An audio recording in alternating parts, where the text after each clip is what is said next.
Hello guys, welcome to our channel. ரொம்ப நாள் கழிச்சு அனிமி வாய்ஸ் ஓவர் கொடுக்கலான்னு யோசித்தேன். சரி, நான் மக்களுக்கு தரமான கண்டென்ட்டாக இருக்கணும்னு சொல்லிட்டு தரமான அனிமையை பார்த்து எடுத்தேன்.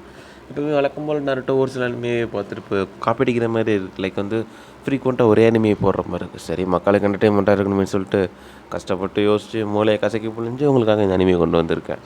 இந்த அனிமையை பேர் கண்டுபிடிக்கிறது நீங்கள் தான், கதையை மட்டும் தான் நான் சொல்ல போகிறேன். பார்த்தீங்கன்னா மக்களுக்குள்ளே பிரிவினைங்கிறது எப்பவுமே இருந்துகிட்டு தான் இருக்கும். ஒரு பக்கம் நல்லா பார்த்திங்கன்னா தூய்மையான சிட்டி, இன்னொரு பக்கம் பார்த்திங்கன்னா அழுக்கான சிட்டி. இந்த அழுக்கான சிட்டியில் வாழ்கிறவங்கள பேர் ட்ராஷ்ன்னு சொல்லுவாங்க. அதாவது குப்பையிலேருந்து பொருட்களை திருடுறவங்கள. அதை வேறு பிடிக்கிறாங்களே. குப்பைங்கிறதே தேவைப்படாத பொருள் தான், அதை எடுத்தால் ஒரு குத்தமாக அப்படின்ற மாதிரி தான். பார்த்திங்கன்னா நம்ம ஹீரோக்கு பார்த்திங்கனாக்கா சின்ன வயசுலேருந்தே கையில் ஒரு குறைபாடு இருக்கும். பார்த்தாலும் ஒரு மாதிரி கருப்பாக இருக்கும். ஸோ அது க்ளவுஸ் போட்டு சுற்றுவார். க்ளவுஸ் கொடுத்தது அவரோட கார்டியன் தான், வேறு யாரும் கிடையாது. இந்த கதையில் பார்த்திங்கனாக்கா குப்பையில் தான் வாழ்கிறத மெயின் கதையே.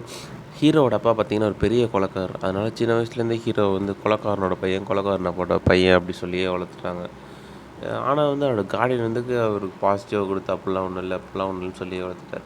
இதில் ஒரு சின்ன இது மாதிரி சொல்லுவாங்க. அது கேட்கும்போது கஷ்டமாக இருக்கும், ஆனால் போக என்னும்போது என்னென்னு பார்த்தீங்கன்னாக்கா, எல்லா பொருளுக்கும் உயிர் இருக்குது அப்படின்னு சொல்லுவார். என்னடா பொருளுக்கு உயிர் இருக்குது அப்படின்னுவோம். அது ஏங்கிறது நமக்கு போக போக தான் தெரியுமே. பார்த்தீங்கன்னாக்கா ஹீரோ அவரோட கார்டியனை பார்த்தா திடீர்னு வருவார். வெளியில் போயிட்டு நார்மலாக வருவார். பார்த்தா ஒருத்தன் கொலை பண்ணியிருப்பான். யார் அதுன்னு சொல்லிட்டு கொண்டு எஸ்கேப் ஆயிடுவான். அது வேறு பார்த்தாக்கா கொலை பண்ணியிருப்பான். கொலை பண்ணிவிட்டு அவன் போயிடுவான்.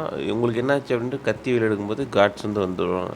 பார்க்கும்போது நீ தான் கொலை பண்ணுன்னு சொல்லி மேலேருந்து கீழே போட்டுருவாங்க. பார்த்தீங்கன்னா மேலேருந்து கீழேன்னா அவங்களுக்கு பார்த்தா தான் புரியும். மேலே ஒரு அழிவு உலகம் இருக்கும், கீழே ஒரு உலகம் இருக்கும். குப்பைகள்லாம் அங்கே தான் கொட்டுவாங்க. ஸோ கீழே போட்டுருவாங்க. கீழே போட்டால் செத்துருவாங்க அப்படின்ற நோக்கத்தில் கீழே போடுவாங்க.